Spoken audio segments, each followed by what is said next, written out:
Kapag binigyan tayo ng Diyos ng kakayahang tumulong sa ating kapwa, huwag tayong magdalawang isip na magbahagi.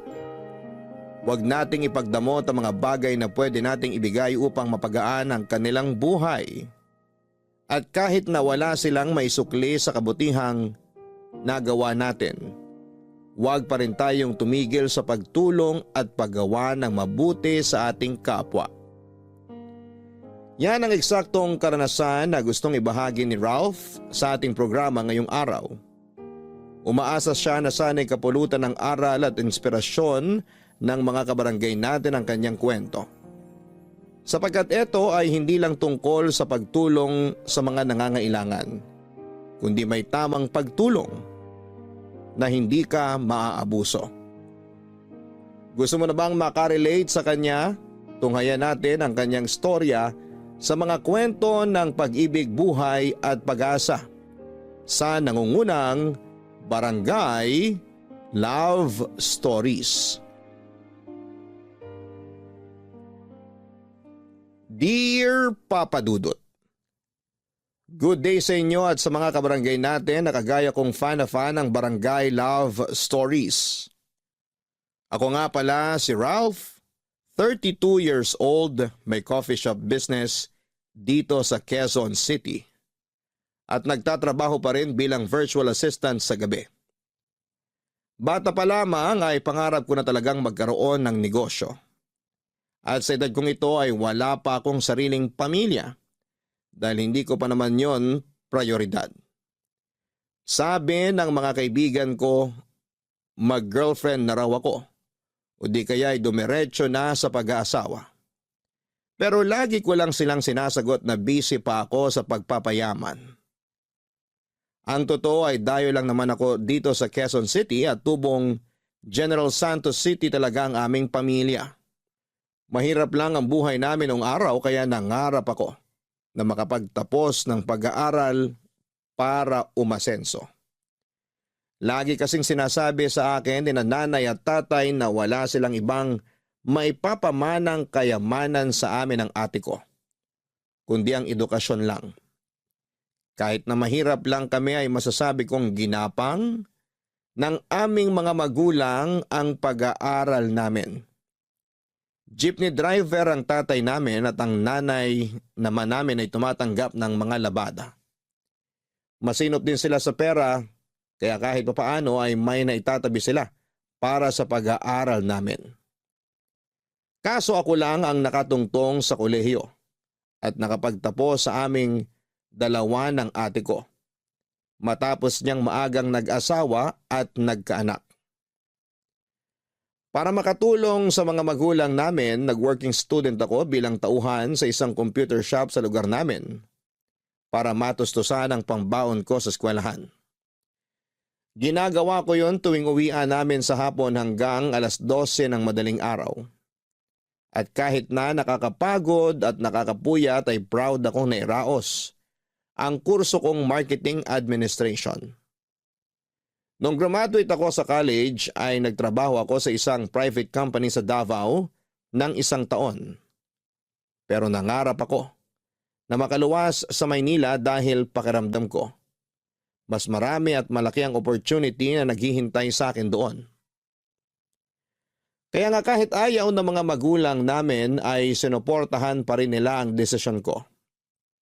Taong 2015 sa edad na 22 ay nakarating ako sa Quezon City. Nagkataon kasi na may inaplayan ako ritong trabaho na nangangailangan ng relokasyon kaya sinamantala ko na.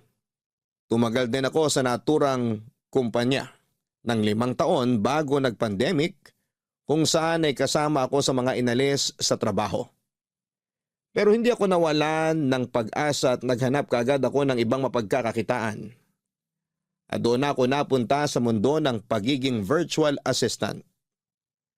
Habang nagsisimula akong bumangon ng mga panahong yon, ay tumindi naman ang kagustuhan ko na tuparin ang matagal ko ng pangarap na magkaroon ng negosyo na natupad naman taong 2023.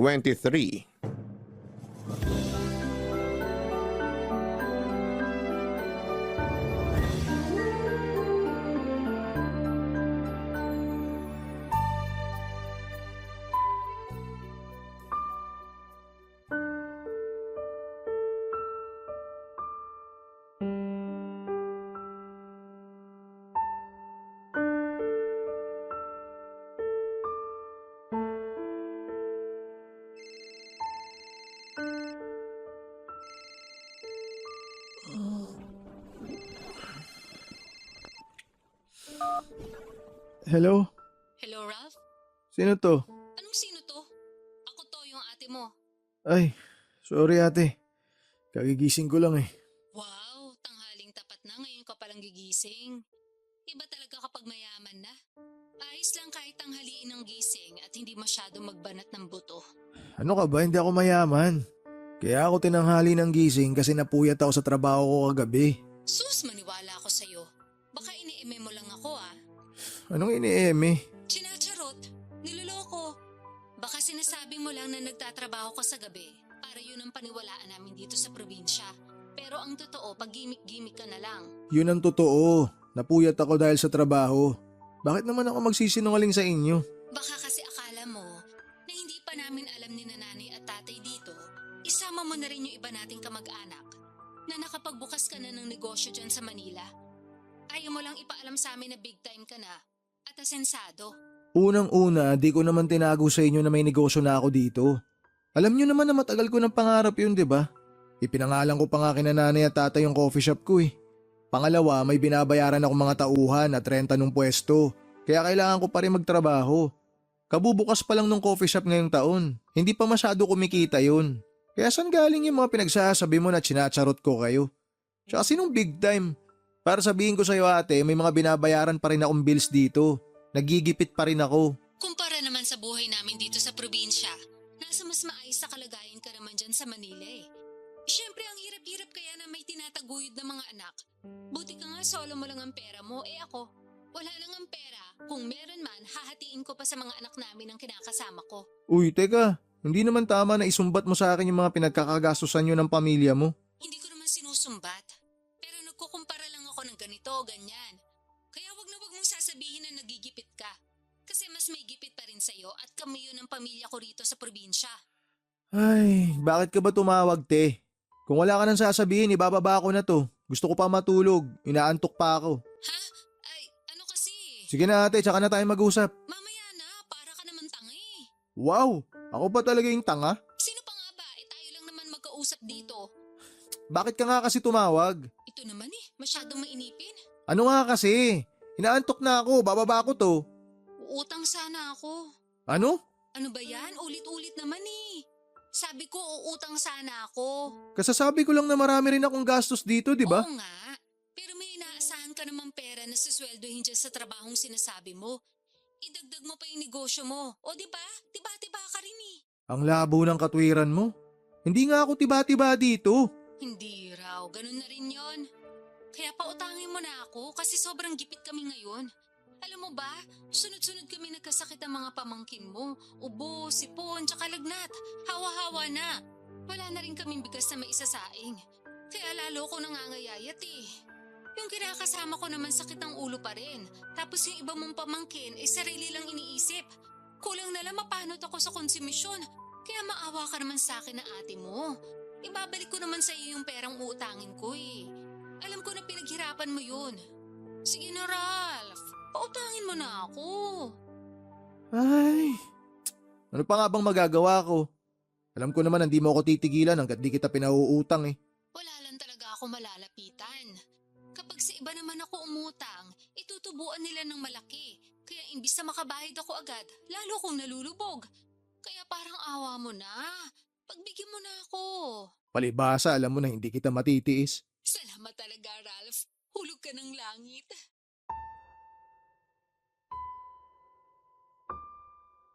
Papadudot ka isa-isang kapatid ko ang ate kong ito. Mas matanda siya sa akin ng 13 taon at kahit na nasa Jensen pa ako ay hindi talaga kami lumaking malapit sa isa't isa. Pero hindi naman kami magkaaway ng todo-todo. Siguro ay ganun talaga, hindi porke iisang puno ay pareho na ang bunga. Ang ibig kong sabihin ay kahit na magkapatid kami, ay magkaiba pa rin kami ng ugali. Magkasalungat ng paniniwala at prinsipyo sa buhay. May kontento na at merong nangangarap pa rin ng todo. Tulad ng nabanggit ko, hindi nakapagtapos ng pag-aaral si ate dahil maaga siyang nag-asawa at nagkaanak. 43 years old na ang ate ko noong 2023 at meron na siyang 6 na anak. Dysfunctional ang pamilya ni ate. Lasinggero at nananakit ang kinakasama niya at ama ng mga anak nila. Wala rin itong permanenteng trabaho at may pagkababaero din. Usap-usapan nga sa barangay namin na may anak daw ito sa ibang babae. Isa o dalawa na yata. Hindi ko na maalala. Kaso may pagkatanga sa pag-ibig ang kapatid ko. Kaya hindi pa rin niya magawang hiwalayan ang tatay ng mga anak niya. Pero kahit na hindi kami close ng ate ko ay nananatili pa rin na siya ang nag-iisa kong kapatid. Siyempre hindi ko siya natiis nung humingi siya ng tulong sa akin. Agad ako nagpadala ng pera para pangkain nila at panggastos sa probinsya. Pero hindi doon natapos ang lahat dahil ng mga sumunod na linggo ay panay na hingi sa akin ng ate ko. At nagbibigay naman ako dahil ako ang mas nakakaluwag sa aming dalawa. Sa totoo lang ay regular ako nagpapadala kina nanay at tatay ng pera panggastos nila at pambayad sa bills. Inaabutan ko rin si ate paminsan-minsan. Pero tulad ng sinabi, meron din akong binabayaran kaya hindi ko masasagot lahat. Isang beses umuwi ako sa amin sa General Santos para mag-celebrate ng birthday ko. Tuwang-tuwa sina nanay at tatay nang makita ako at ganoon din ako dahil na-miss ko sila ng sobra. Uy, Ralph, thank you dun sa pasalubong mo sa mga anak ko, ha? Tuwang-tuwa sila, lalo na yung pangalawa ko. Sakto kasi sa kanya yung sapatos na bigay mo. Tagal niya na gusto magkaroon ng bagong sapatos, pero hindi naman siya makaipon kahit may trabaho kasi mas inuuna pa yung uminom kasama mga barkada niya. Ewan ko ba sa batang yun? Mana sa tatay? Naku ate, mahirap yan. Magiging bisyo yan, katagalan. Yun na nga ang paulit-ulit kong sinasabi, kaso matigas ang ulo.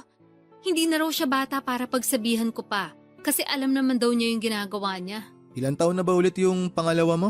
24. Sunod-sunod lang naman yan sila. 25 na yung panganay ko, tapos 20 anyos naman yung bunso. Si Janice yung nag-aaral, tama di ba te? Siya na lang yung nag-aaral sa mga anak mo? Oo, patapos na siya ng senior high school ngayong taon. Buti mayroon pa sa mga anak mo na desididong mag-aral, na gusto makapagtapos. Akala ko lahat sila gusto na magtrabaho eh. Tapos yung iba nagtatrabaho nga, pero hindi pa rin regular na nakakatulong sa bahay.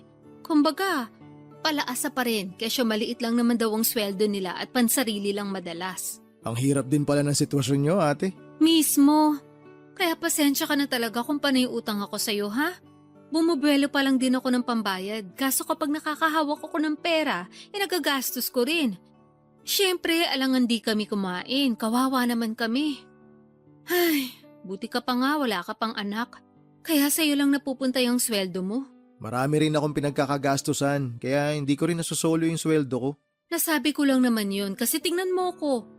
Naturing nga maraming anak pero karamihan pulpol at hindi naman maaasahan. Parang ang malas-malas ko sa mga anak ko. Kung alam ko lang na magiging suwail sila at palasagot sa akin pagtanda, aba, sana pinalaglag ko na lang sila nung buntis pa lang ako. Ano ba mga pinagsasabi mo dyan ate? Matakot ka nga sa Diyos. Wala na akong kinatatakutan kasi naranasan ko ng magutom at maghirap ng todo-todo. At saka kung totoong may Diyos, bakit ganito kamiserable ang buhay namin? Bakit di ako binigyan ng mga anak na hindi ko naman pala makakatulong sa buhay? Pati na rin kinakasama, sakit sa ulo. Sakit din sa bulsa dahil wala ring maayos na pinagkakakitaan. Pero di ba choice mo naman yan? Anong choice ko? Na magrebelde kina nanay at tatay nung araw. Hindi ka pumapasok sa eskwelahan para makipagkita ka sa boyfriend mo noon. O at least kayo yung nagkatuluyan ngayon. Di ba mas ginusto mo naman na mag-asawa na lang agad kesa magtapos ng college? Kasi ang dahilan mo gusto mo na lang magtrabaho. Inaani mo lang yung mga tinanim mo noon. Sobra ka naman. Nakaraan na yun eh. Bakit ang hilig mo pang ungkatin? Hindi ko naman inuungkat. Sinasabi ko lang. Kasi nagawa mo pang sisihin ng Diyos sa maling choices mo sa buhay. Eh ikaw naman lahat na may kasalanan kung tutuusin. Oy, oy, oy, oy. Grabe ka na talaga sa akin ha. Baka nakakalimutan mong ate mo pa rin ako. At 13 taon pa rin ang tanda ko sa'yo. Hindi porket nakapagtapos ka ng pag-aaral, may sariling negosyo at asensado, may karapatan ka ng panghimasukan ng buhay ko. Buhay ko to, choice ko to. Kaya nga, alam ko, buhay mo yan, choice mo yan. Sorry, pero nagsasabi lang naman ako ng totoo. Pumreno ka pa rin kasi nakakasakit ka na eh. Ikaw nga hindi kita pinakikialaman sa mga choice mo. Oo na, sige na, pepreno na sa susunod. O mabalik tayo kay Janice. Yung bunso ko, alam mo, pangarap niyan makapagkolehiyo. Kaso wala naman kaming pantustos sa pag-aaral niya. Sabi nga ng ama niya, tumigil na siya sa pag-iilusyon na makakapagtapos pa sa college. Mas mabuti niyang gawin magtrabaho na lang pagka-graduate. Ayos ah, parang hindi niya anak yung kausap niya kung makapagsalita siya. Tsaka sobra naman yung nag-iilusyon. Buti nga masipag yung bata eh. Gustong gusto makapagtapos ng pag-aaral. Ganun talaga pag hindi nakatungtong sa eskwelahan. Bopols. Pero ayun nga, gustong gusto talaga ng pamangkin mo na mag-aral. Idol ka niya eh. Gusto ka niyang tularan pagdating ng panahon. Yun bang asensado sa buhay? Alam mo masipag mag-aral yung anak ko eh. Pwede mo ba siyang tulungan na matupad yung pangarap niya na makapagkolehiyo? Sige na, pag-aralin mo naman yung pamangkin mo. Papadudot bunso sa 6 na magkakapatid si Janice at siya lang ang nag-aaral sa kanila ng panahong yon. Bulakbol kasi ang ibang mga anak ni ate at kahit na anong paalala sa kanila ni nanay at tatay na mag-aral ng mabuti, ay nauuwi pa rin sila sa paglalakwatsa. Lahat ng mga pamangkin ko liban kay Janice ay nagtatrabaho na kasi sinabi raw sa kanila ni ate na kung hindi rin naman sila mag-aaral ay mabuti pang magbanat na lamang sila ng buto para makatulong sa kanilang pamilya. Kaso hindi ko akalain na may mas ilalala pa pala ang iba kong mga pamangkin. Ramdam ko ang stress ng ate ko pero naisip ko na ganon din naman siya noong kabataan niya sa mga magulang namin.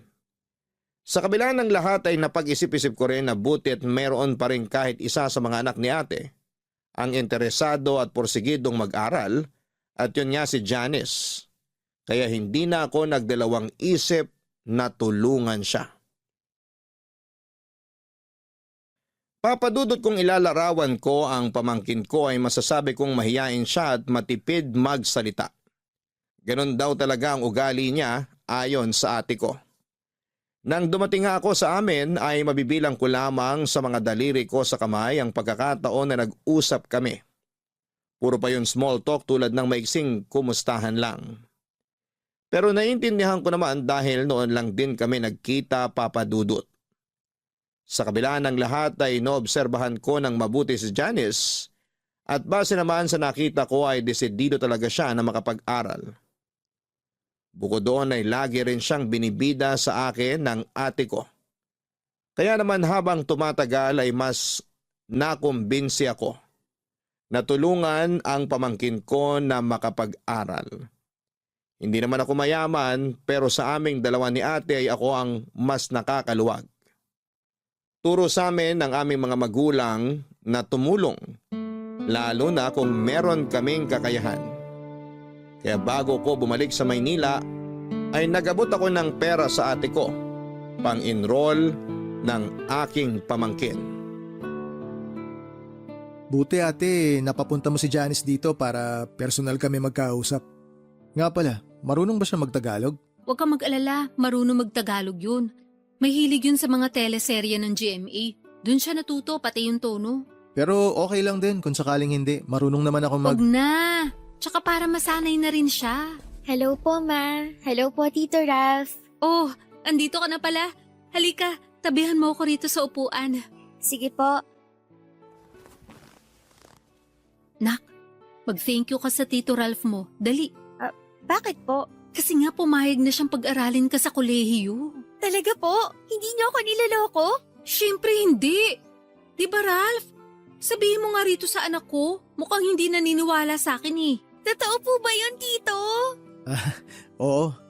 Naobserbahan ko kasi na masipag ka mag-aral. Tsaka laging sinasabi ng mama mo na gustong gusto mo raw makapag-college. Gustong-gusto ko po talaga. Kaya nga nung sinabi sa akin nila Mama at Papa na wala silang pampaaral sa akin, nalungkot po talaga ako. Alam mo naman mahirap lang ang buhay natin, di ba? Sana naiintindihan mo na yun. Tsaka kayong lahat ginagapang naman namin kayo ng papa nyo. Hindi lang talaga tayo tinatamaan ng swerte. Puro lintik at kamalasan tumatama sa atin. Sawing palad, kumbaga. Kaya nga inawitan ko tong tito mo na baka pwede kanyang tulungan na makapag-aral sa kolehiyo. Buti pumayag siya kasi malaking bagay yun. Kaya ano pang hinihintay mo? Mag-thank you ka sabi. Opo, Ma. Thank you po, Tito Ralph. Malaking bagay po yung tulong nyo. Pangako, aayusin ko po ang pag-aaral ko para matuwa naman kayo. Ngayon pa lang, natutuwa na ako sa'yo kasi nagsisikap ka talaga. Sana ipagpatuloy mo yan kahit na di magiging madali pag nasa college ka na. Hindi naman sa tinatakot kita pero iba kasi dun eh. Ibang-iba ron kesa sa senior high. Talaga? Sasakit ba ulo ng anak ko dyan? Ma naman eh. Siyempre, depende yon kung paano ko i-handle yung emotions ko. Saka marami na rin naman po akong naririnig na mahirap daw sa college. Yung ibang mga kaklase ko tuloy ayaw nang mag-aral pagka-graduate namin. E tingin mo, kakayanin mo. Siyempre po. Tama ang anak mo ate. Depende sa tao kung paano niya i-handle yung emosyon niya. Pero Janice, sana kahit na challenging ang college life, tapusin mo pa rin. Huwag mo susukuan. Sa bagay. Tingnan mo nga ikaw, nakatapos ka. Dapat gayahin mo ang tito mo, nak ha. Masipag, matyaga at may mataas na pangarap sa buhay. Opo, idol na idol ko nga yang si Tito. Maiba tayo. Meron ka bang kurso na plano mong kunin? Gusto ko po sanang mag-teacher, kaso sabi ni Mama, kuhain ko raw po yung katulad ng kurso na kinuha nyo. Tama naman. Kasi dyan yumaman ng tito mo. Si ate naman paulit-ulit eh. Sinabi nang hindi nga ako mayaman. Hindi pa mayaman. Pero yayaman ka rin.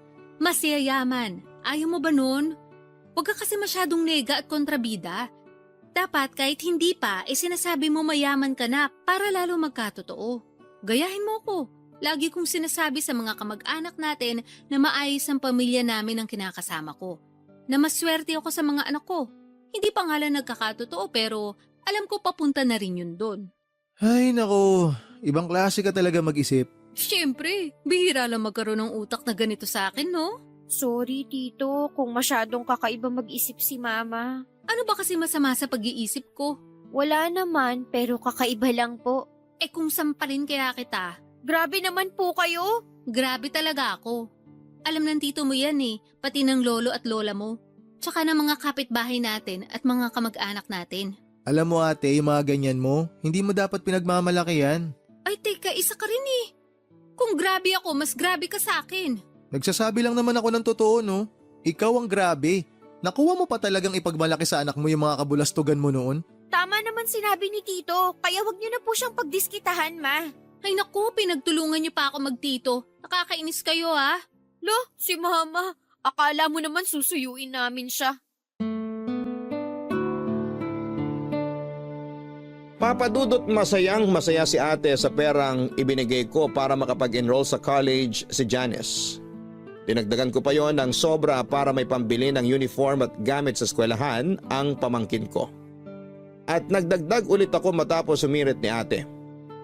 Pero aminado ako na nagipit ako ng kaunti dahil sakto na lamang pamasaya at allowance ko pabalik sa Maynila ang perang natira sa akin.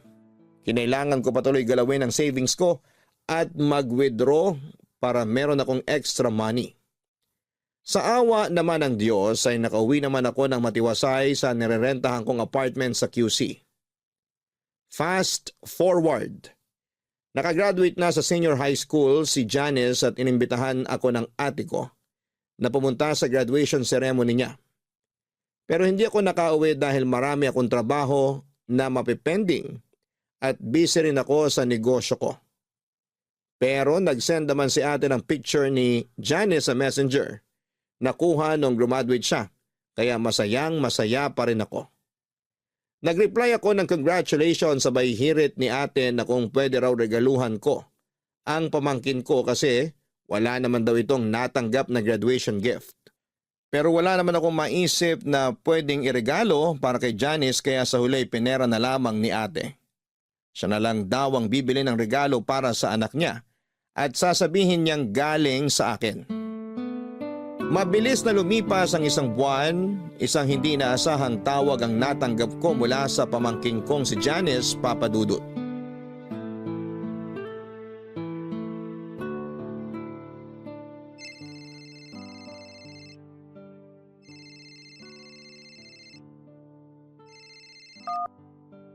Hello? Hello, Tito? Oh, Janice, napatawag ka. Opo pasensya na kayo kung naistorbo ko kayo. Baka lang may ginagawa kayo. Wala naman akong ginagawa. Bakit ka napatawag? Nahihiya po ako pero wala na akong choice kundi lumapit sa inyo at magsabi. Anong problema? May nangyari ba? Opo, meron po. Ayaw nga sabihin ni Mama kasi baka raw magalit kayo kaso kasalanan naman niya. Sige na, sabihin mo sa akin. Ano ba yun? Tungkol po yun sa pag-aaral ko sa college. May nahanap na nga akong university na papasukan ko. Kaya lang, atrasado pa po ako kung makakapag-enroll ako on time. Anong ibig mong sabihin? Paanong atrasado?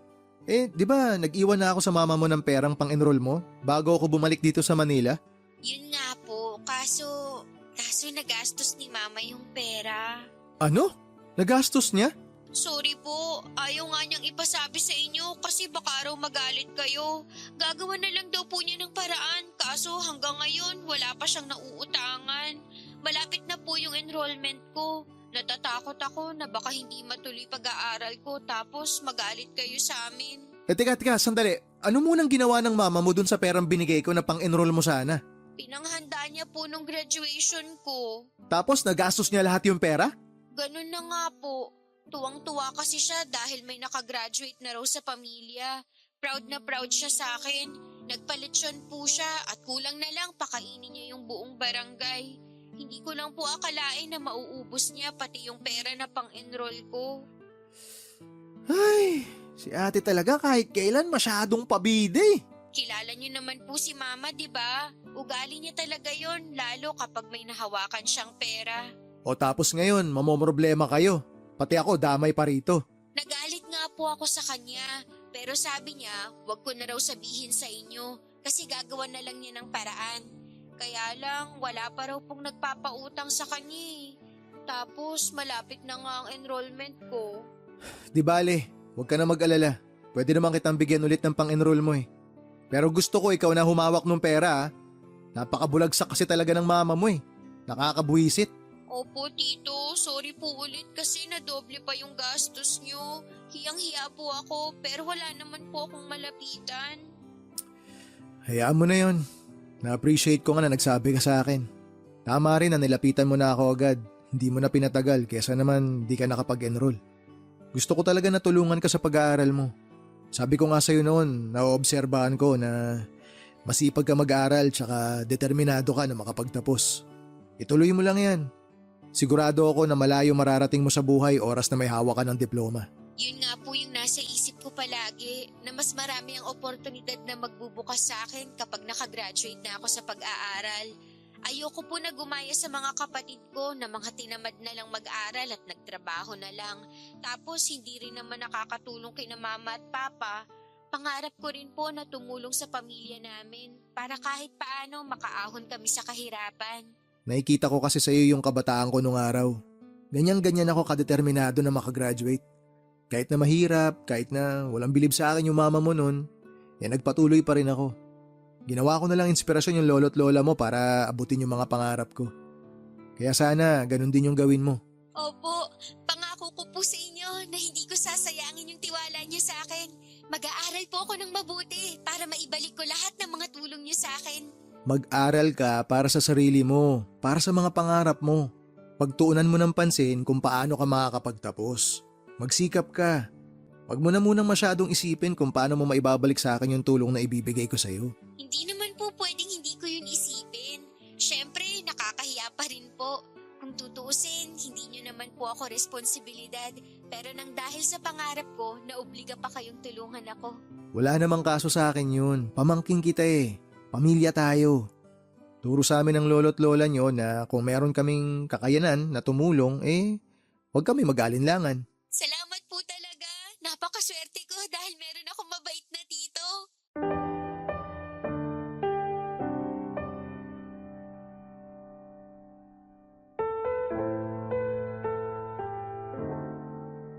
Papadudot gano'n na lamang ang gulat at pagkainis ko kay ate nang malaman ko mula mismo sa anak niya kung ano ang ginawa niya sa perang nakalaan para sa enrollment, pambili ng gamit at uniform ng pamangkin ko.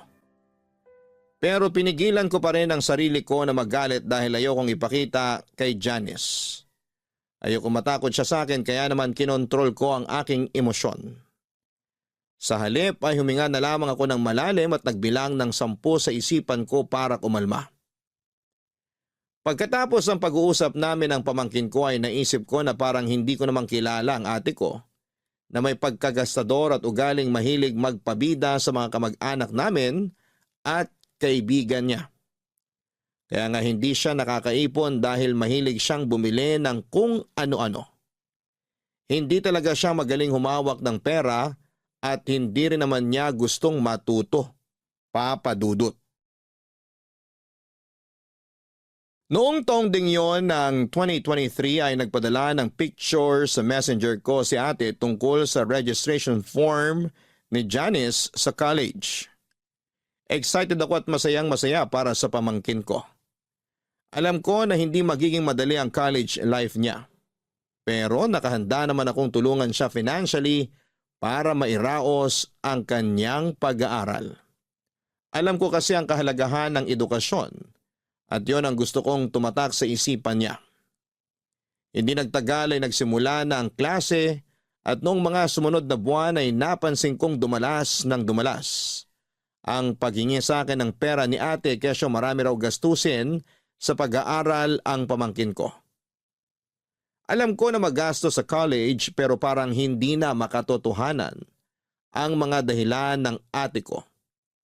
Bukod doon ay hindi ko rin makausap si Janice dahil bigla niya akong blinak sa messenger. Kaya hindi niyo ako masisisi kung magdududa ako dahil meron ng reputasyon ng pagiging sinungaling ang ate ko. Isang araw ay naisip kong umuwi sa amin nang hindi pinapaalam sa pamilya ko. Gusto ko silang sorpresahin pero hindi ko akalain na ako pala ang masosorpresa. Kung di pa ako umuwi rito, di ko pa malalaman na buntis na pala si Janice. Pwede bang hinaan mo lang ang boses mo? Mamaya marinig ka ng mga kapitbahay natin, edi na chismis pa tayo. Buti pa sa mga kapitbahay may hiya ka, pero sa akin wala. Sobra ka namang magsalita. Bakit? Totoo naman eh. Sige nga, ipaliwanag mo. Kung may hiya ka talaga sa akin, kailan mo planong sabihin na buntis na pala yung anak mo? Sasabihin ko rin naman sa'yo, kaso bumubuelo pa ako eh. Baka magulat ka eh. Malamang! Magugulat talaga ako! Sabing huwag kang sumigaw, natuturete ako sa'yo eh. Sa anak mong nabuntis, di ka natotorete? Dapat nag-aaral siya. Di sayang na ngayon yung pagkakataon. Imbis na makakatapos siya ng college, mag-aalaga na ng bata kasi nga magiging nanay na. Yun nga, hindi ko na nasubaybayan. Meron palang nakamabutihan dun sa eskwelahan. Tapos ayan na nga yun nangyari. Dapat kasi nabantayan mo yun. Paano ko malalaman yun? Sige nga. Bakit akong tinatanong mo? Dapat tanungin mo yung sarili mo. Kakausapin ko yung anak mo. Sa susunod na lang, stress yung anak ko eh. Huwag mo nang dagdagan. Ha? Paano siya na-stress? Ginusto niya yan tapos stress siya ngayon? Hindi kasi siya pinanagutan nung nakabuntis sa kanya. Tinakasan siya nung mokong na yun nung sinabi niyang buntis siya. Ay, anak naman talaga ng teteng oh. Kaya nga palipasin mo na. Sa susunod mo na lang kausapin pero wag mo namang pagalitan. Kawawa naman yung anak kong yun, baka mapano. Alam mo, kasalanan mo talaga lahat to ate. Paano ko naman naging kasalanan? Kasi masyado mong kinukonsinti yung anak mo. O yan tuloy kasi naging masyado kang maluwag. Naging masyado kang pabaya. Baka nakakalimutan mo na 20 anyos na siya, hindi na siya teenager. Tinan mo kung gaano kabaluktot yung katwiran mo. Rason na pala ngayon yun. Porke 20 na, pwede na magbuntis. Pwede na maging ina. O ibabalik ko sa'yo yung sinabi mo. Baka nakakalimutan mo ate. Ako ang nagpapaaral sa anak mo. O paano ngayon yun? Di hinto siya sa pag-aaral. Tungkol sa bagay na yan. O bakit ka natigilan dyan? Ituloy mo yung sasabihin mo. Ang totoo, tumigil na si Johnny sa pag-aaral eh. Ayaw na raw niyang pumasok, gawa ng nahihiya na siya sa mga kaklase at propesor. Ano? Tumigil na pala yung anak mo sa pag-aaral eh. Ba't tuloy-tuloy ka pa rin sa paghingi ng pera sa akin? Sinasabi mo para sa pang-aral niya. Kasi nga, bumubuelo pa ako kung kailan ko sasabihin sa'yo yun nangyari. Tapos sabi ng pamangkin mo, nahihiya daw siya sa'yo. Kaya ka nga niya blinak sa messenger ba yun? Nakita raw niya na marami kang chat sa kanya kaya nataranta siya. Natakot din siya na magalit ka sa kanya. Siyempre, magagalit ako sa kanya. Pati na rin sa'yo. Ilang beses nyo na ako niloko. Binibilog nyo lagi yung ulo ko. Kakapal na mukha nyo. Sobra ka naman. Para naman sa pamangkin mo yung pera na hinihingi ko sa'yo. Sa palagay mo, saan ko kukunin yung pera na panggastos sa check-up at mga kailangan sa pagbubuntis ng pamangkin mo? Kung makapagsalita ka naman, akala mo hindi ka nakakasakit ng damdamin? Nasasaktan ka.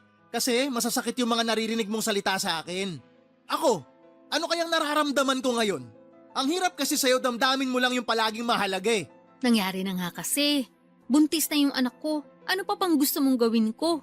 Gusto mo ba na ipalaglag na lang natin yung dinadala niya? O tapos ngayon hihiritan mo ako ng ganyan. Para ka naman tanga ate. Kilabutan ka nga sa mga sinasabi mo. Ikaw lang naman iniisip ko.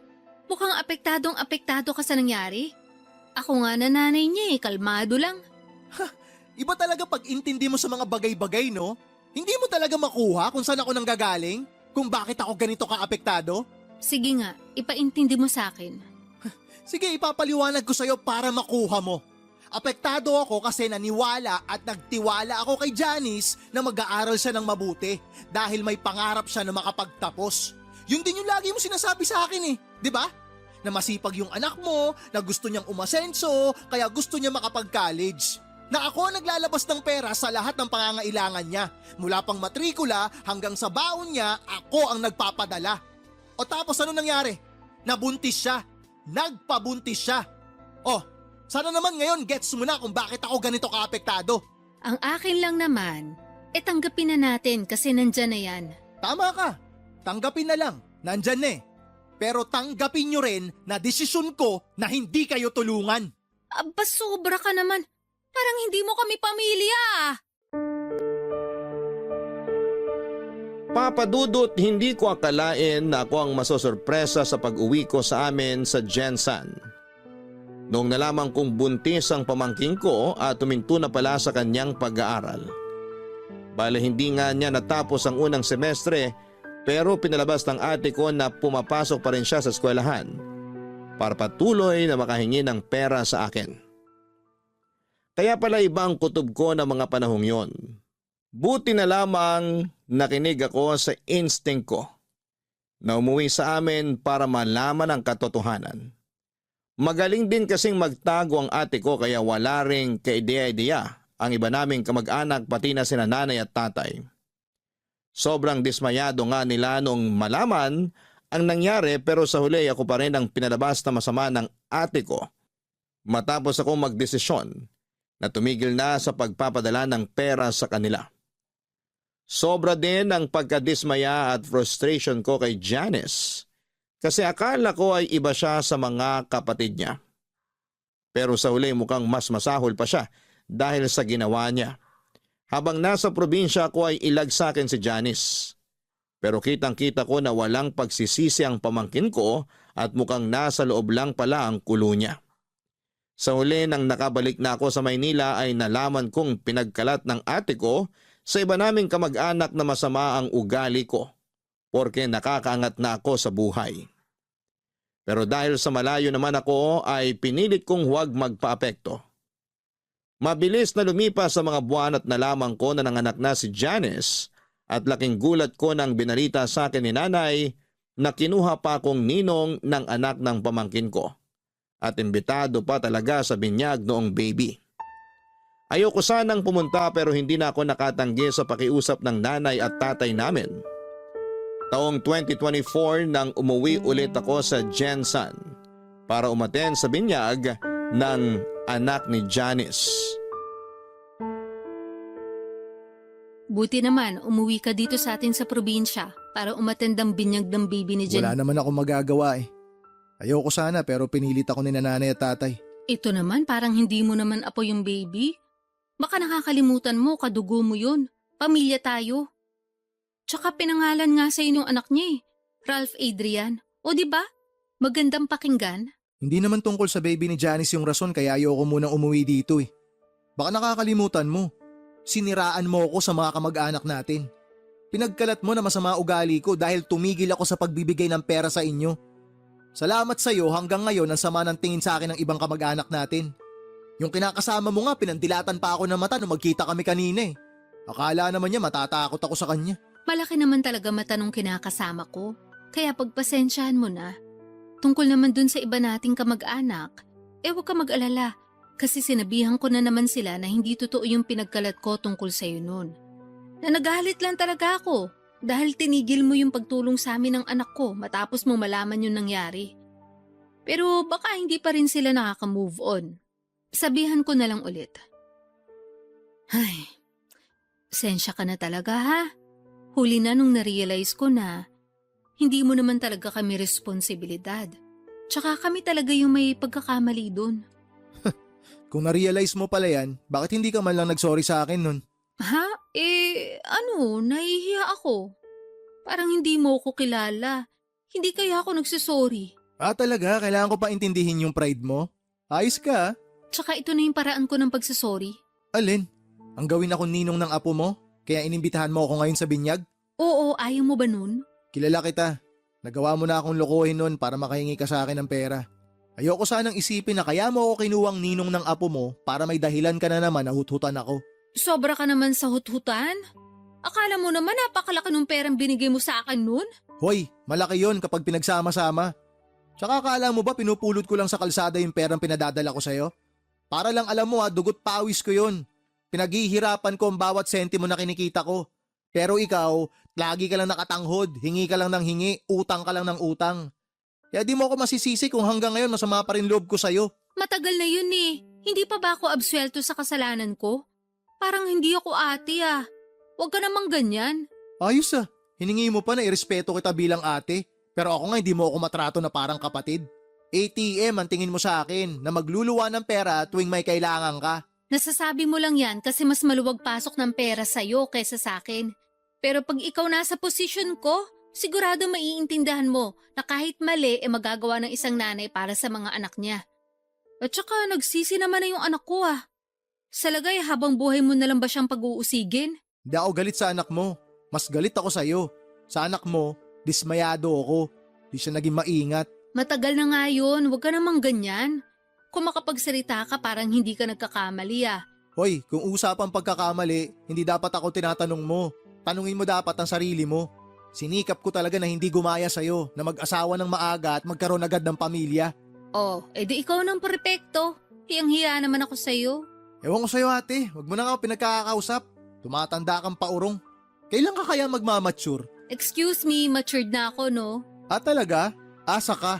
Nakakasakit na talaga ng damdamin yung mga sinasabi mo sa akin ah. Yan, buti naman nasasaktan ka. Ibig sabihin, hindi ka pa manhid. Tsaka wag mo asahan na magsusorry ako sa'yo. Di ka nga marunong magsorry. Ay, sige na, alis na ako. Doon na ako kina nanay. Pagod na ako. Sandali lang naman. Ano ba yun? Huwag ka munang umalis. May sasabihin pa ako. Sabihin mo na yung sasabihin mo. Gusto ko na umuwi. Papadudot, gusto ko sanang maging casual lang ang pakikitungo ko kina ate at sa pamangkin ko noong umuwi ako sa Jensan. Pero bago ko humarap sa kanila ay nakiusap ang mga magulang namin na magbati na kami. Sinabi ni nanay na patawarin ko na raw si ate dahil nagawa lang naman niyang lokohin ako. Kasi desperado siya na makahingi ng pera na ginagamit din naman para sa pamangkin ko nung hindi ito panagutan ng nakabuntis dito. Aminado ako na nakonsensya ako nang putulin ko ang pagtulong sa kanila dahil sa galit ko. Kaya nga kahit naiilang pa ako noon nakausapin sina ate at Janice, ay sinantabi ko na lamang ang mga nangyari sa nakaraan. Muli kong binuksan ang puso ko para sa kanila lalo na at magkakadugo kami. Ayoko rin namang magkaroon ng kagalit sa katauhan pa ng sarili kong kapatid at pamangkin. Kaya nga pinakinggan at pinag-isipan ko ang bago nilang hiling sa akin na tulong tungkol sa paghahanap ng trabaho ni Janice sa Maynila. Papadudot, pinag-isipan ko ang sinabi ni ate na papasukin ko si Janice sa coffee shop ko. Bagaman wala pang bakante at nag-aalinlangan ako nung una ay tinanggap ko pa rin si Janice para maging barista sa coffee shop ko. Nag-decide ako na sumailalim siya sa training para mas maging handa sa trabaho namin. Noong binalita ko kay ate ang desisyon kong yon ay tuwang-tuwa siya. In fact, Excited na siyang paluwasin sa Maynila ang anak niya. Kaso'y meron nga lang isang problema. Wala silang pambili ng ticket sa eroplano para makapunta rito si Janice. Dahil doon ay ako ang nag-sponsor ng plane ticket at binigyan ko rin ng pocket money ang pamangkin ko para makaluwas siya ng Maynila. Nang dumating siya rito ay sinundo ko siya sa airport at kitang-kita ko ang magkahalong pagkamangha at kagalakan sa kanyang mga mata. Paulit-ulit niyang sinasabi sa akin na pangarap niyang makaalis sa probinsya namin at natupad na raw yon nang sa wakas ay nakaapak na siya sa Maynila. Bali ang setup namin ay sa shop matutulog si Janice dahil maliit lang ang apartment ko. May espasyo naman siya doon na magagalawan niya kahit papaano. Hindi na rin naman kumontra ang ate at pamangkin ko sa desisyon kong yon. Since ako naman ang nagbigay ng trabaho kay Janice at ako rin ang magpapasweldo. Hindi nagtagal ay nagsimula na si Janice sa pagtitraining bilang barista sa coffee shop ko. Ipinagkatiwala ko siya sa isa kong tauhan na bihasa sa ginagawa namin at nagsisilbi ko ring team leader. Kaso makaraan lang ang 2 linggo ay meron siyang nareklamo sa akin tungkol sa pamangkin ko.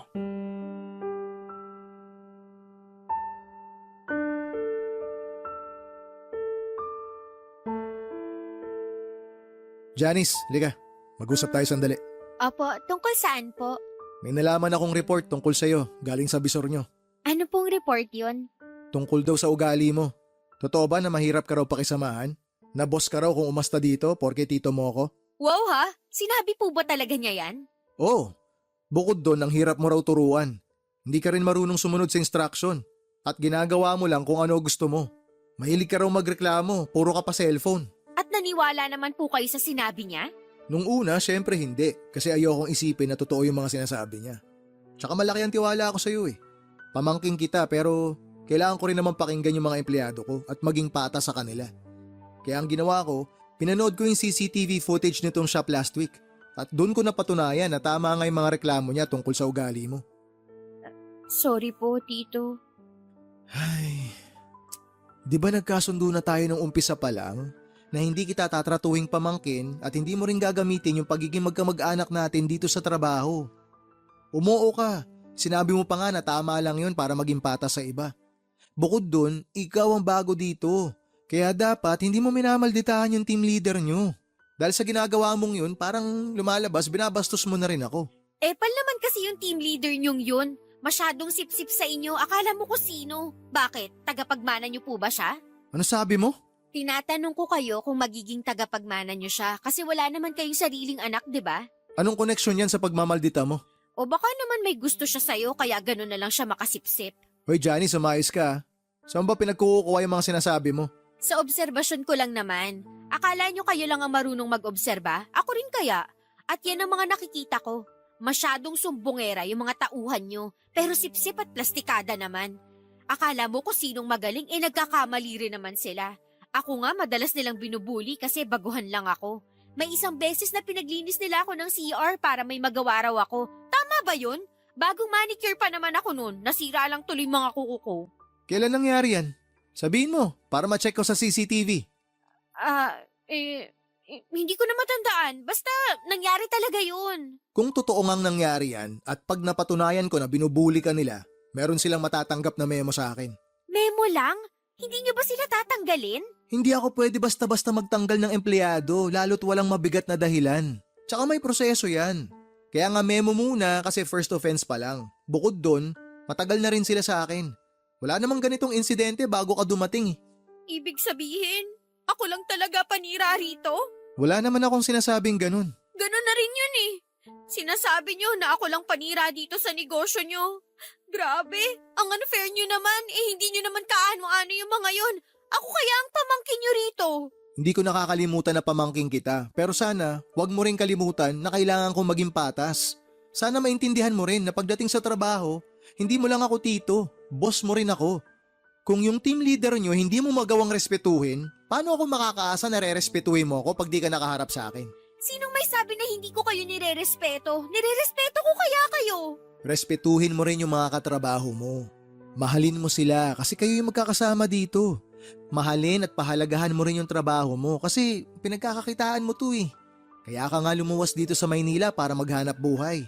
Para may padala ka sa anak mo sa probinsya. Alam ko naman yun. Hindi nyo na kailangang isumbat sa akin. Hindi kita sinusumbatan. Sinasabi ko lang sa'yo yung mga dapat mong gawin na dapat mong tandaan. Kasi nalilihis ka eh.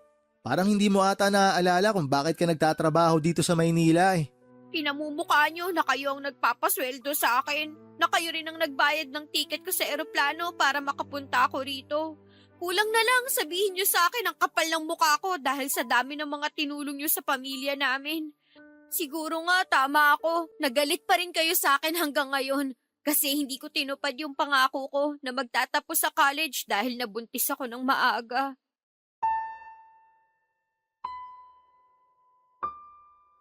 Papa Dudut, hindi ko akalain na may tinatagong ugali ang pamangking ko na noong ko pa lamang nakita. Ang bastos niya na sinasagot-sagot niya ako samantalang bilang boss niya ay pinagsabihan ko lang naman siya. Wala akong masamang intensyon at gusto ko lang maging patas sa mga tauhan ko. Ayoko na porke pamangkin ko siya ay hindi ko na siya sasawayin. Kaya nga tulad ng sinabi ko ay binalikan ko ang CCTV footage sa shop namin para panoorin at pakinggan ang buong 2 linggong recording ng maghapon na nasa shop sila para hanapin yung sinasabi niyang pambubuli sa kanya. Pero wala akong nakita. Sa halip ay kabaliktaran noon ang napanood at narinig ko. Si Janice talaga ang bully sa mga kasamahan niya at palagi niyang ginagamit na pamangkin siya ng may-ari. Habang tumatagal, lalo pang sumasakit ang ulo ko sa pamangkin ko nang dumala sa mga report na natatanggap ko tungkol sa kanya mula sa mga kasamahan niya. Paladabog daw si Janice. Hindi rin siya ngumingiti kapag may customer. Bagay na lagi kong pinapaalala sa kanya na kailangan niyang gawin sa trabaho niya. Sa totoo lang ay stress na ako kay Janice dahil parang gusto niyang siya ang masunod sa sarili kong shop. Pero hindi pa pala doon natatapos ang sakit ng ulo ko sa kanya. Nang tumawag sa akin si ate, nagalit na galit kesyo nakarating sa kanya ang balita na pinagsabihan at pinagalitan ko si Janice tungkol sa aming trabaho.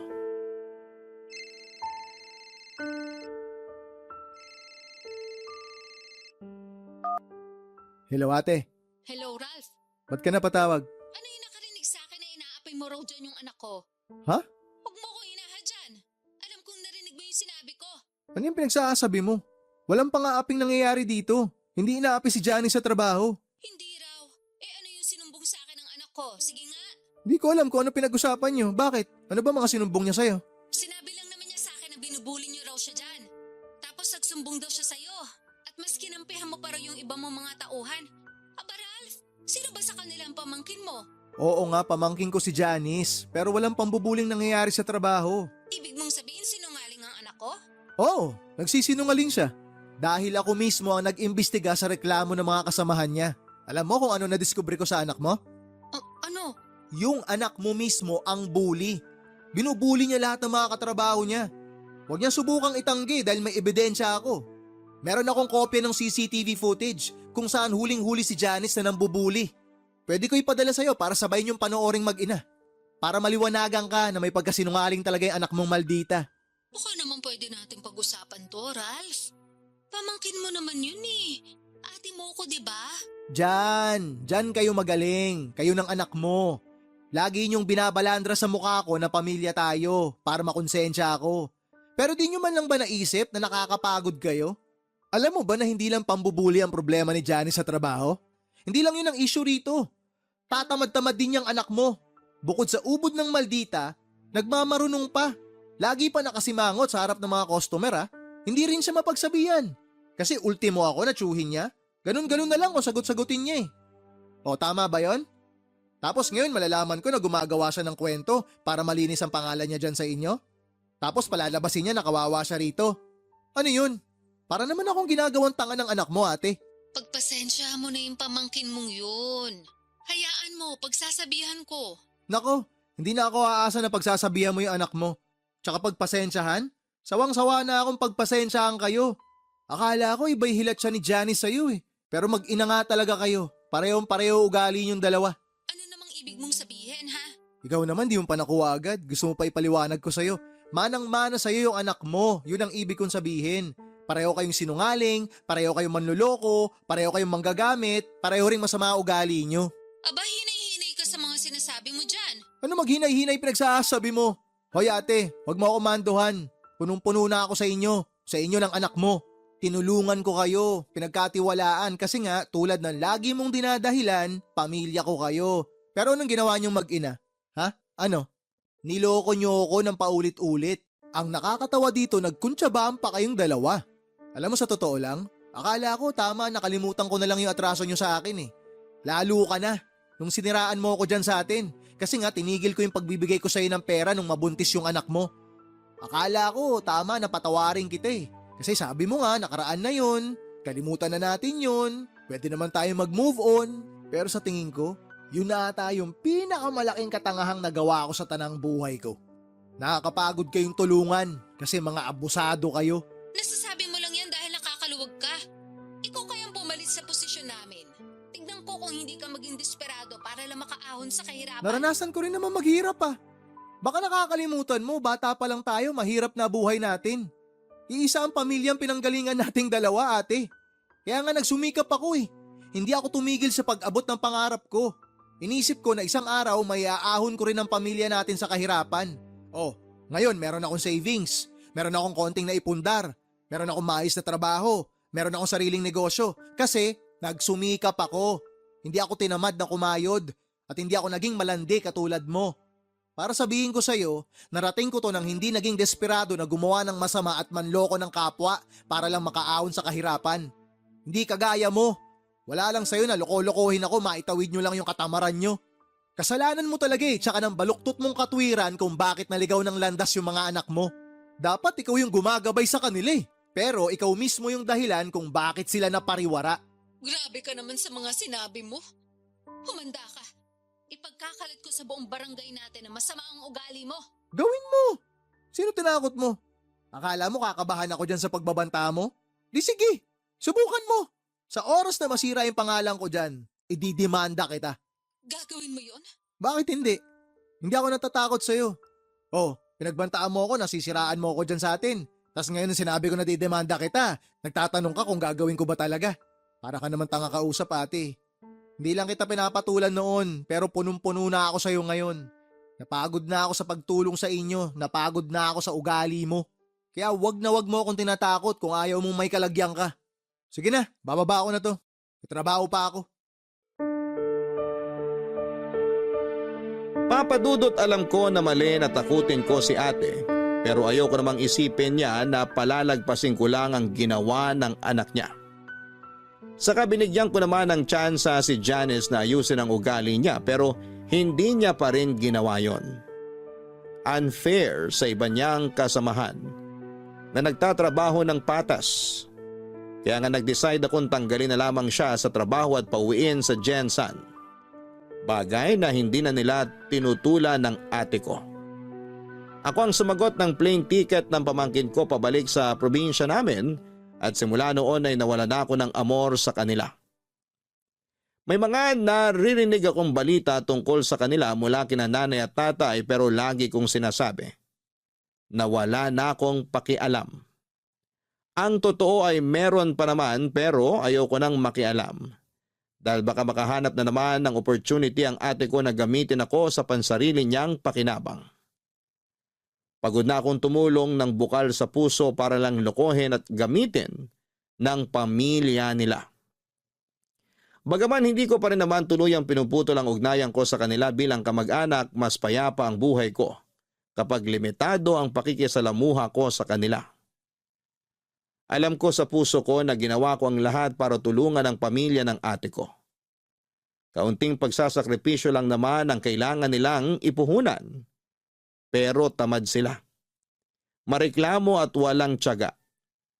Kaya naisip ko na hindi ko na sila responsibilidad. Dalangin ko na lang na may matutuhan sa buhay si ate at ang pamilya niya. Kapag nangyari yon, baka pwede ko pa ulit silang tulungan. Maraming salamat po Papa Dudut sakaling mapili ninyong i-ere ang storya ng buhay ko. Sana po ay kinapulutan ito ng aral at inspirasyon ng mga kabarangay natin. God bless sa Barangay Love Stories and more power sa inyong istasyon at congratulations po sa mga pagkilala, mga awards na inyong natatanggap. Ang inyong forever kapuso at kabarangay, Dear Papa Dudut. Good day po sa inyo at sa lahat ng mga kabarangay na katulad kong avid listener ng Barangay Love Stories. Tawagin niyo na lamang po ako sa pangalang Vito. 33 years old at nagtatrabaho bilang auditor sa isang private company dito sa Quezon City. Sa edad kong ito ay wala pa akong asawa dahil ginugol ko na sa pag-aalaga sa aking nanay na may sakit na demensya ang nakaraang 10 taon ng buhay ko.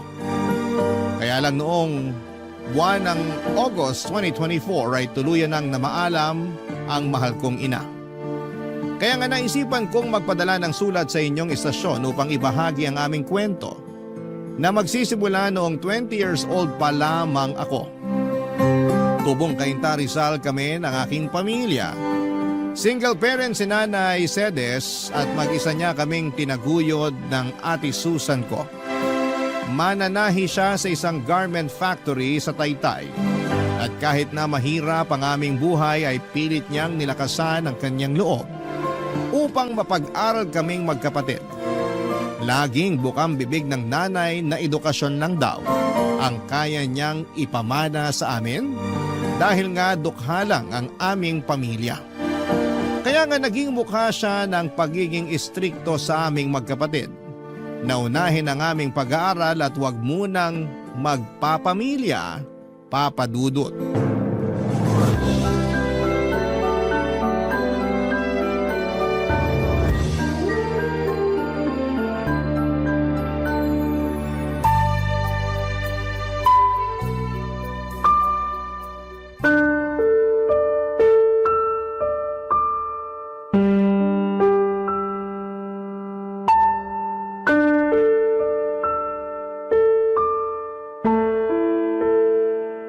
Ano ba naman to, Vito?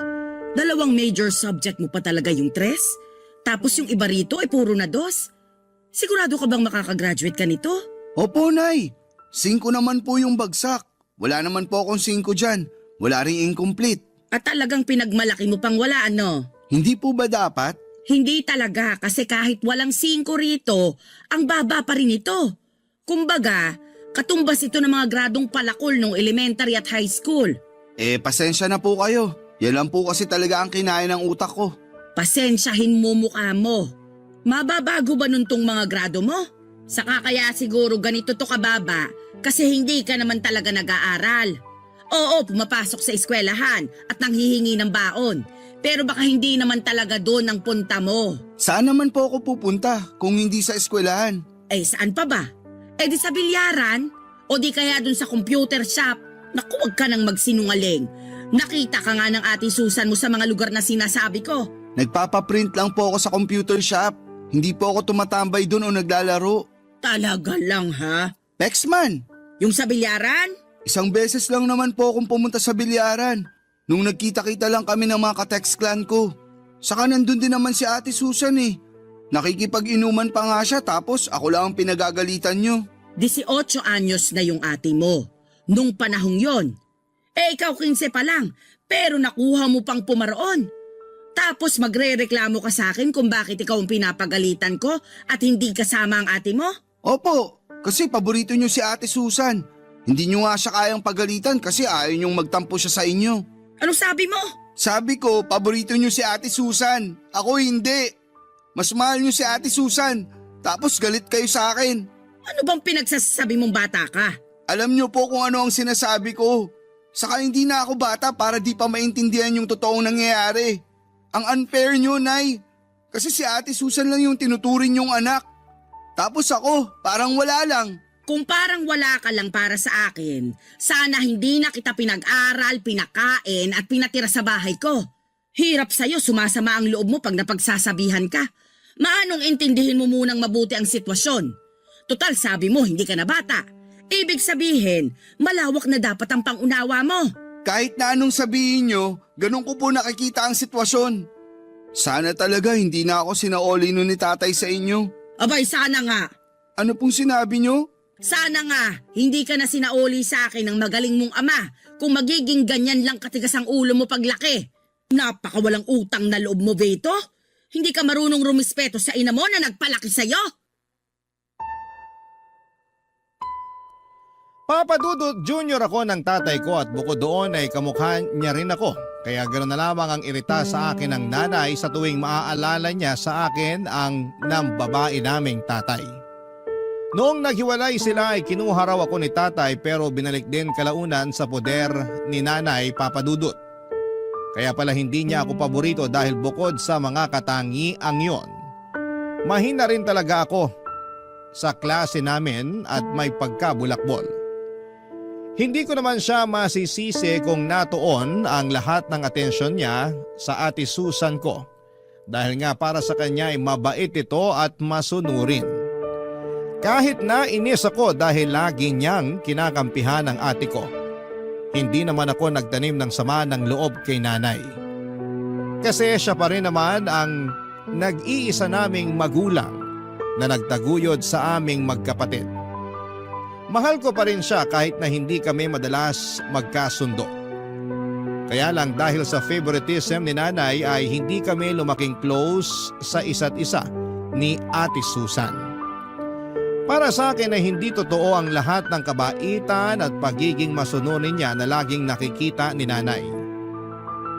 Iniisip ko na maskara lamang niya yon para paboran at kampihan ni nanay. At ako naman yung laging pag-initan. At napatunayan ko yon. Nung isang gabi ay nahuli ko siyang ginagawa ang bagay na yon.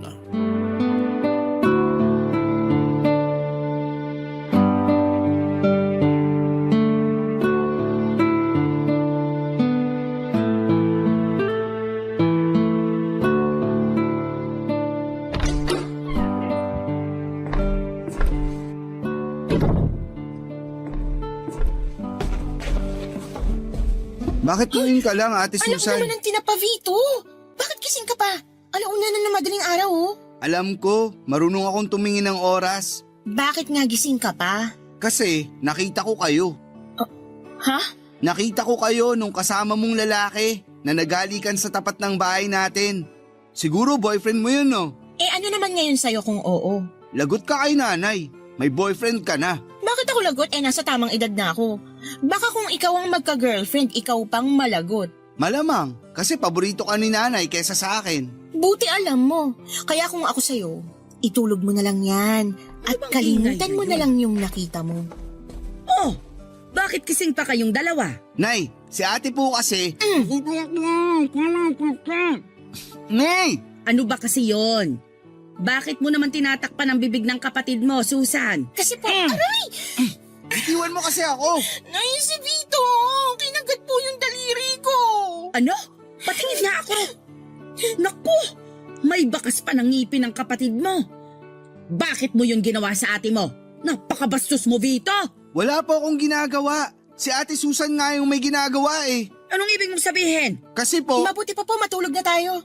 Huwag niyo na kausapin niyang si Vito kasi malamang kung ano-ano na namang kalukuhan ang sasabihin yan.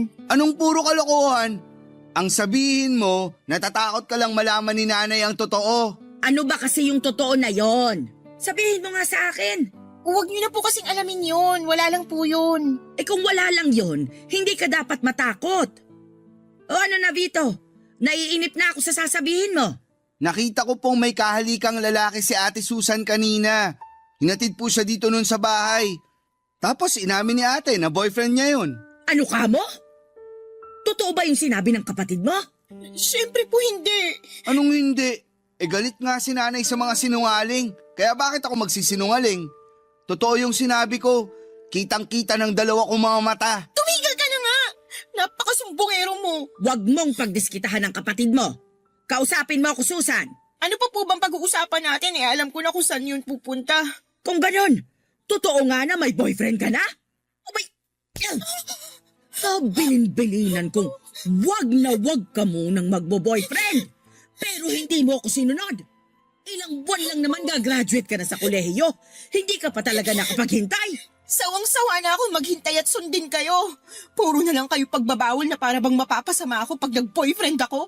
Nakakapagod na kayo sundin. Ikaw pa talagang napagod ako. Tinanong mo ba kung ayos lang? Ang tanging hiling ko lang naman ay magtapos muna kayo ng pag-aaral ni Vito bago kayo makipagrelasyon.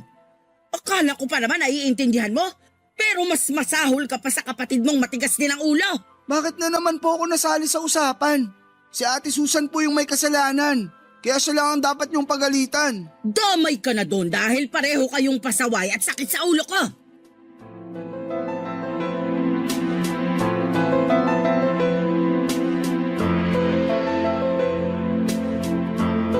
Papadudot ayaw talaga ni nanay na mag-boyfriend si Ate Susan dahil graduating na siya sa college. Saka 21 years old pa lamang siya noon.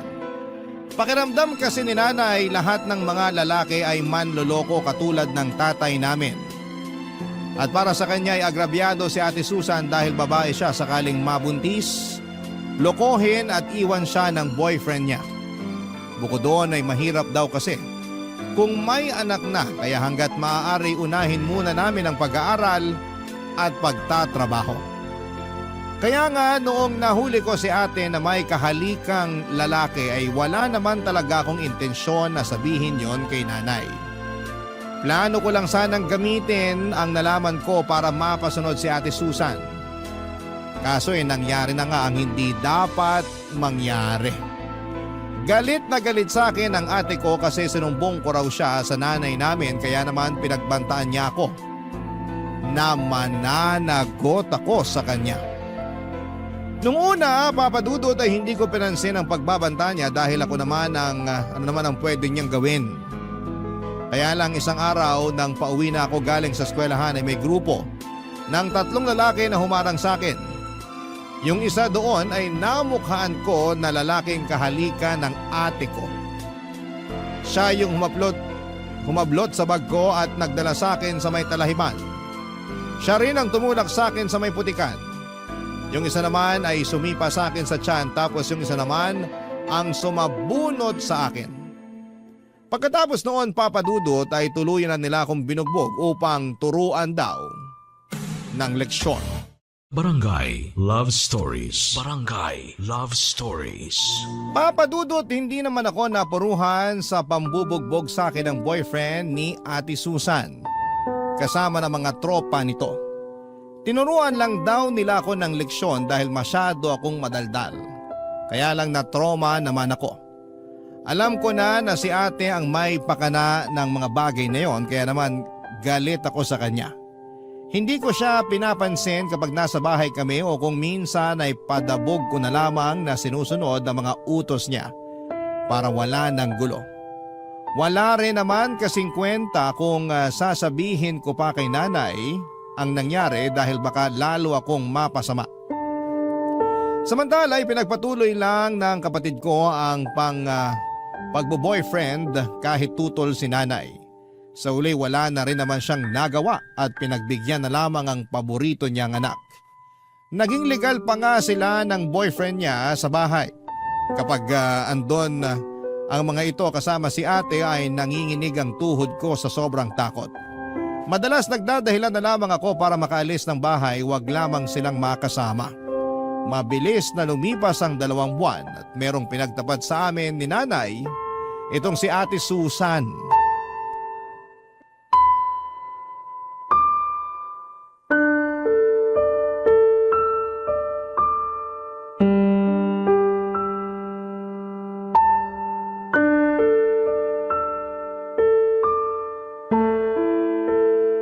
Nay, aalis na po ako. Magsasama na kami ng boyfriend ko. Ano? Paano na lang ang pag-aaral mo? Ayoko naman talaga ng kurso ko eh. Kayo lang naman yung nagpumilit sa akin na kumuha ng business administration eh. Wala nga akong alam sa pagninegosyo. Kaya nga pinag-aaral kita para malaman mo. Saka yun yung kurso na siguradong may patutunguhan ka pagka-graduate mo. Ayoko nga po sabi ng kurso na kinuha ko. Kung gusto nyo, kayo na lang ang mag-aral. Anong sinabi mo? Alam ko narinig niyo yung sinabi ko. Hindi ko na po uulitin. Pinag-aral kita. Hindi para sagot-sagutin mo ako ng ganyan. Ate Susan, bakit mo naman bigla yan naisip? Kung kailan malapit ka ng graduate? Wala ka na doon, no? Masyado kang maraming tanong. Tama ang kapatid mo. Bakit din biglaan ang pag-alis mo sa bahay natin, anak? Sabihin mo, ano ba kasing nangyari? Alam niyo, nakakainis na kayong dalawa eh.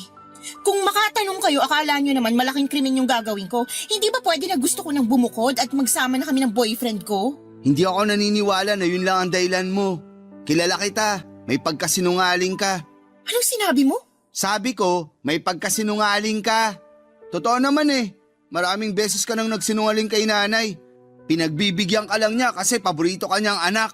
Pwede ba, Vito? Manahimik ka na lang muna dyan. Hindi naman to tungkol sa'yo eh. Tungkol to sa ate mo. Kaya wag ka na munang sumubat-sabat dyan.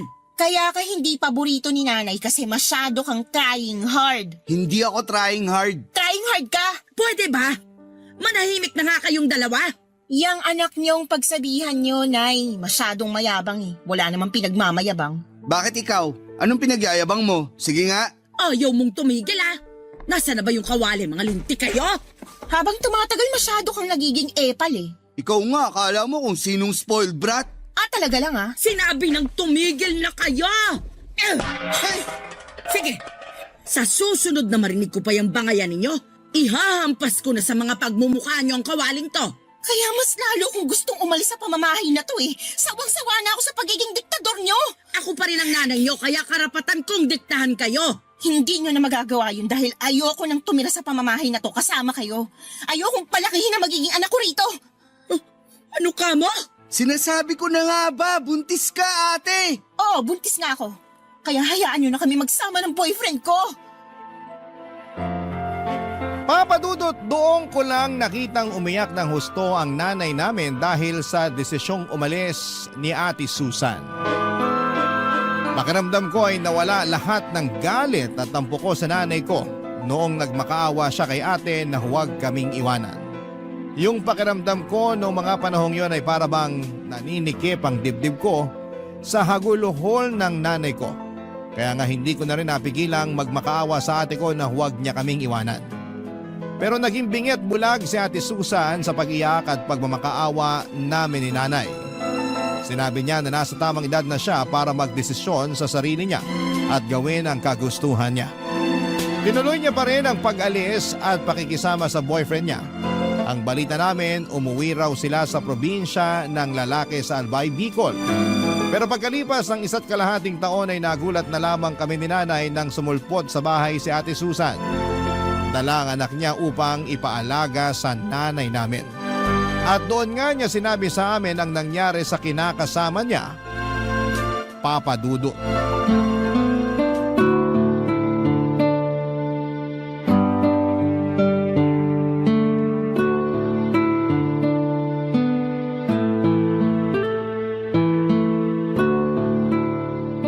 Grabe yung iyak ng apo ko. Akala mo naman inaaway. Buti na lang talaga na patulog ko na siya. Kaya nga, Nay. Pareho kaming walang maayos na tulog kasi hindi siya komportable dun sa bus eh. Kaya nga pagkatapos nating maghapunan, magpahinga ka na. Bakit kasi hindi kayo nag-text na uuwi pala kayo rito? Sana nasundo ko man lang kayo sa terminal. Ayoko namang makaabala sa inyo ni Nanay. Hindi ka naman nakakaabala, anak eh. Pero tama rin naman si Vito. Kung alam lang namin na magbabakasyon kayo rito ng apo ko, sana nakapaglinis man lang ako ng bahay. Ang totoo, hindi naman po kami magbabakasyon dito. Umuwi kami rito kasi dito na kami titira. Bakit? Anong nangyari? Oo nga ate. Saka, nasan ang kinakasama mo? Nandun sa Bicol, iniwan ko. Ano ka mo? Iniwan? Ibig sabihin, hiwalay na kayo? Parang gano'n na nga. Masyado kasi siyang mamas boy. Hindi kami magkasundo ng biyanan ko. Lagi akong pinag-iinitan kahit nung buntis pa lang ako. Akala ko magbabago pag pinanganak ko na yung baby namin kasi nga unang apo nila. Kaya lang, mas lumala pa yung ugali. Nalaman ko na lang na lagi pala akong pinagchichismisan ng kapitbahay na kesyo ganito lang ako, ganyan. Sinisisi ako kasi hindi raw nakapagtapos sa pag-aaral yung anak niya. Ay baliw pala siya eh. Ako ang harapin niya nang makita niyang hinahanap niya. Pero alam naman ng kinakasama mo yung ginagawa sa'yo ng nanay niya. Alam naman, kaso mamas boy nga. Mas kinampihan yung nanay, palibasa matanda na raw. Basta, nakakasawa na. Akala niya yata ako yung klase ng babae na magtitiis kasama sa pamamahay nila, yung nanay niyang sala sa init, sala sa lamig. Kaya nilayasan mo sila, tanga yung anak mo, ganun. Oo, Ibang klase ka rin eh. bakit ba? Hindi ba kayo masaya ni nanay na umuwi na ako rito sa bahay? Wala naman akong sinabi na hindi kami masaya. Parang nung huli nating pagkikita, nagmamakaawa pa kayo na wag akong umalis. Ngayon na nandito na ako kasama yung anak ko, para namang pinagsakloban ng langit at lupa yung mga mukha niyo. Huwag mo na lang pansinin si Vito. Lagi namang mukhang pinagsakluban ng langit at lupa yung mukha ng kapatid mo eh. Basta anak, masayang masaya ako kasi sa wakas, nandito na ulit kayo sa bahay ng apo ko. Sobrang miss na miss ko na kayo, naku lalo ka na. Miss ko na rin po kayo, Nay. Ano nang plano mo ngayon? Pwede bang bukas na lang ako magplano? Kasi kita mo na pagod na pagod kami ng anak ko sa biyahe, makatanong ka dyan. Huwag ka mag-alala kasi may pera naman ako na itatabi. May pang-ambag ako kahit man lang sa pagkain natin. Akala mo yata nagbakasyon na ako dun sa Bicol. Nagtitinda-tinda naman ako ng ice candy tsaka yelo nung summer, kaya kahit papano may kinita ako. Kung yun ang inaalala mo.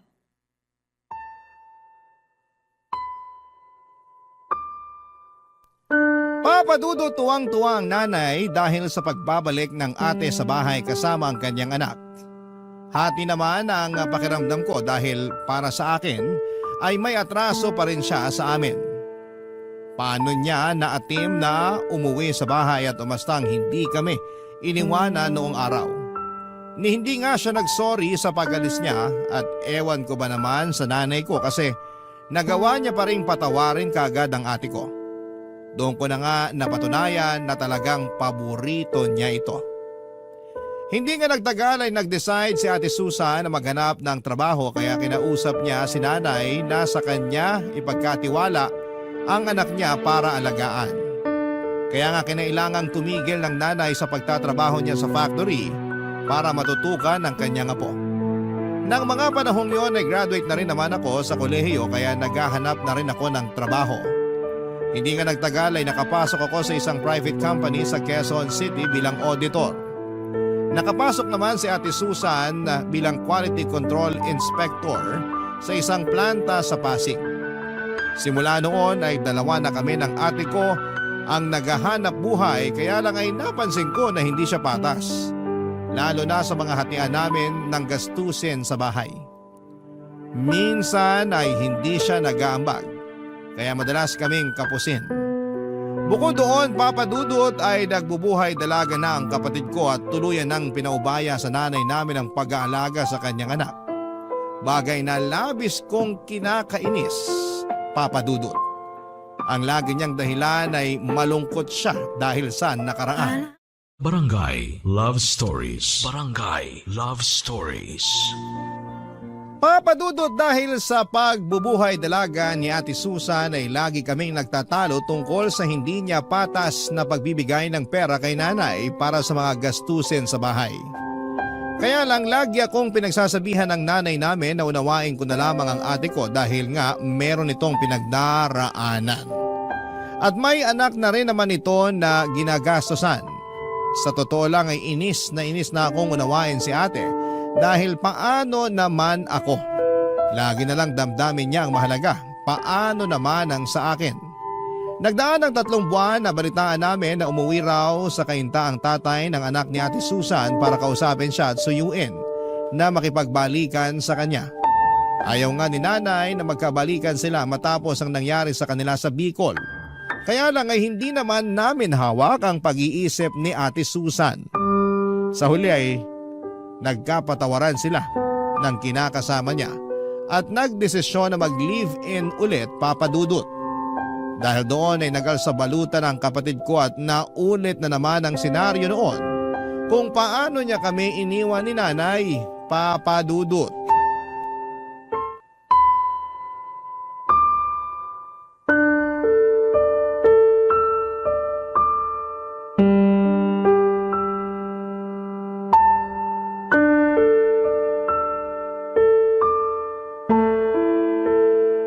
Anak naman, huwag ka nang umalis. Huwag mo na kaming iwan ng kapatid mo. Ano ba yan, Nay? Kung makaiyak kayo dyan, para kayong kinakatay na baboy? Ate Susan, ano ba? Nanay pa rin natin yung binabastos mo. Ay nako, sumabad na naman yung nagbabait-baitang anak. Hindi ako nagbabait-baitan. Saka hindi to tungkol sa akin, okay? Palibasa, wala kang konsensya eh. Iiwan mo na naman si nanay kung kailan napamahal na siya sa apo niya. Magsasama na nga ulit kami ng tatay ng anak ko. Ano bang mahirap intindihin doon? Yung pag-uugali mo yung mahirap intindihin. Wala namang kasing kaso kung magsama kayo. Pero hindi ka marunong magparamdam kahit man lang sana kay nanay. Hindi ka tumatawag o nagte-text. Hindi ka marunong mangamusta sa amin dito sa bahay. Maiisip ko pa ba yun? May anak nga akong inaalagaan. Hindi katwiran yun. Ang sabihin mo, wala ka na talagang respeto sa nanay natin. Oh, tapos ngayon, aalis ka na naman. Sigurado ako na hindi ka na naman magpaparamdam sa amin ni nanay. Magaling ka lang pag may kailangan eh. Doon ka lang namin nararamdaman. Nasasabi mo lang yan kasi hindi mo pinagdadaanan yung mga pinagdaanan ko. Hindi ko na kailangan pagdaanan yung mga mali-mali mong desisyon sa buhay. Anong sabi mo? Pwede ba? Tama na nga yung pagtatalo ninyo. Hanggang ngayon ba naman parang bata pa rin kayo mag-away? Baka nakakalimutan ninyo. Magkapatid kayo. Si Vito yung pagsabihan nyo, Nay. Siya lang naman yung masyadong epal eh. Akala mo kung sino makapagsalita porque mas malaking kinikita? Hindi ako nagmamalaki sa'yo. Saka pinagtrabahuan ko lahat ng meron ako. Sus, ngayon lang yan. Mawawala rin yung yabang mo. Tumigil na nga kayo. Huwag na kayong mag-away. Naririndi na ako sa mga boses ninyo. Kung gustong umalis ni ate, hayaan nyo na lang, Nay. At bakit ko gagawin yon? Ayoko ngang mawala ang ate mo. Ayoko ring mapalayo sa apo ko. Tigilan nyo na nga po yung pagiging madrama nyo. Hindi naman kami titira sa ibang bansa. Dito pa rin kami sa Pilipinas. Malayo nga lang sa bahay natin. Kung bakit ba kasi babalik ka pa ulit sa Albay? Pwede namang dito na lang kayo ng anak mo sa Kainta. Mahirap po ba talagang intindihin? Gusto nga ng kinakasama ko na doon na kami tumira. Plano na rin namin magpakasal at bumuo ng sarili naming pamilya. Kung tungkol naman doon sa nanay niya yung inaalala nyo, naisip ko, tama rin naman siya nung nag-usap kami. Pwede ko pa rin naman bigyan ng isang pagkakataon yung nanay niya. Tsaka magulang pa rin siya ng tatay ng anak ko kaya dapat ko pa rin siyang respetuhin. Nakakatawa na. Marunong kang rumespeto sa ibang tao, pero hindi sa sarili nating nanay. Tumawa ka lang hanggang gusto mo pero hindi nyo na mababago yung desisyon ko. Anak naman eh. Huwag ka nang umalis. Huwag mo akong iwanan. Vito, anuhin mo nga yung nanay mo? Masyadong clingy, nakakainis. Hayaan nyo na lang pong umalis si ate. Total, hindi na rin naman tayo mahalaga sa kanya. Ayokong umalis ang ate mo. Ayokong magkalayo kami uli. Papadudod sa ikalawang pagkakataon ay iniwan kami ni Ate Susan. Umalis siya nang hindi man lamang lumilingon sa umiiyak at nagmamakaawa naming nanay. Galit ako sa kanya, Papa Dudut, dahil sa pananakit niya sa nanay namin. Napakawalang respeto niya para magdesisyon ng ganon na lamang. Sa totoo lang ay malungkot din naman ako sa pag-alis nila ng pamangkin ko. Pero mas nanaig sa akin ang pagkadismaya sa kanya. Yung pagkakataon na yon pala ang huling beses na makikita namin sila ng buhay dahil pagkalipas ng 3 araw ay nalaman naming na aksidente ang bus na sinasakyan nila ng pamilya niya. Hindi matanggap ng nanay ang nangyari kay Ate Susan at sa apo niya. Labis-labis naman ang pagsisisi ko dahil hindi ko pa piniling makipagkasundo sa sarili kong kapatid ng mga panahong may pagkakataon pa sana. Hindi nyo rin naman ako masisisi at hindi kasi talaga kami lumaking malapit sa isa't isa. Kaya nga humingi talaga ako ng tawad sa harapan ng kabaong niya at nangako na hinding-hindi ko pababayaan si nanay habang nabubuhay ako. Mabilis na nagdaan ang 1 taon. Nagsunod-sunod ang pagkakasakit ni nanay hanggang sa makitaan siya ng maagang sintomas ng demensya at tuluyan na ngayong lumala at magprogreso sa paglipas ng mga taon. Pero Papa Dudut, hindi ko sinukuan si nanay. Hindi ko siya iniwanan. Nanatili ako hanggang sa mga huling sandali niya para ipaalala sa kanya na mahalaga siya sa akin at kung gaano siya kaimportante. At syempre, kung gaano ko siya kamahal.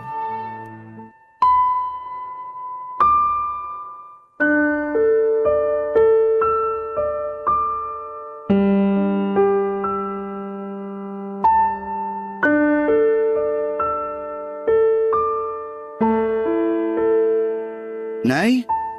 Nay, gising na po kayo para magmerienda? Ayoko pagising. Sayang naman. Nagluto pa naman ako ng paborito niyong pancake. Pancake? Nasaan pancake ko? Ito po oh. Hinati ko na yun ng maliliit para isusubo niyo na lang. Ay nako, paborito ko nga ito. Akin na, para makain ko na. Ay teka, sino ka ba? Paano ka nakapasok sa bahay ko? Nako, si nanay. Nakalimutan na naman ako. Hindi kita nakalimutan. Hindi lang kita maalala. O sige po, magpapakilala ulit ako. Ako po si Vito, anak niyo. Vito? Anak ko? Opo, yung bunso niyo. Wala talaga akong maalala na may anak ako na pangalang Vito.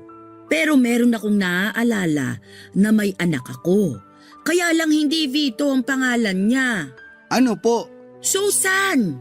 Ah, si Ate Susan po. Oo! Nasaan na ba si Susan? Parang matagal ko nang hindi nakikita yung anak kong yun. Kasi po. Kasi ano? Sige ka! Hindi ko kakainin tong pancake pag hindi si Susan ang nagpakain sa akin. Ay, kasi po nay, Ano nga? wala na po si Ate Susan. Anong wala na si Susan? Imposible naman yun. Kahapon lang nagkita kami. Ginawan pa nga niya ako ng pancake tapos sabi niya, kakainin daw namin ng sabay yung ginawa niya. Baka panaginip niyo lang po yun. Kasi matagal na pong patay si Ate Susan. Hindi patay si Susan. Nagsisinungaling ka lang. Hindi po ako nagsisinungaling. Pero naiintindihan ko po kung hindi niyo na matandaan. Pasensya na po kayo kung sinabi ko pa. Sabi na hindi totoong patay ang anak ko. Pero saan ba kasi siya pumunta? Hindi ko po alam pero kapag kumain kayo, baka bumalik na po siya. Talaga? Opo. Kaya kumain na po kayo ha? Kaso gusto ko si Susan magpakain sa akin. Si Ate Susan po magpapakain sa inyo sa susunod. Pero sa ngayon, ako na lang po muna. Promise? Si Susan sa susunod Opo, promise po. Yay! Subuan ko na po kayo.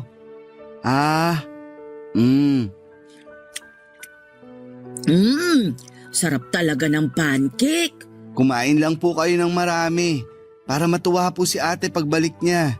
Sige. Gusto ko kasi matuwa sa akin yung anak ko Kaya nga po. Ikaw, kaninong anak ka? Sa inyo po.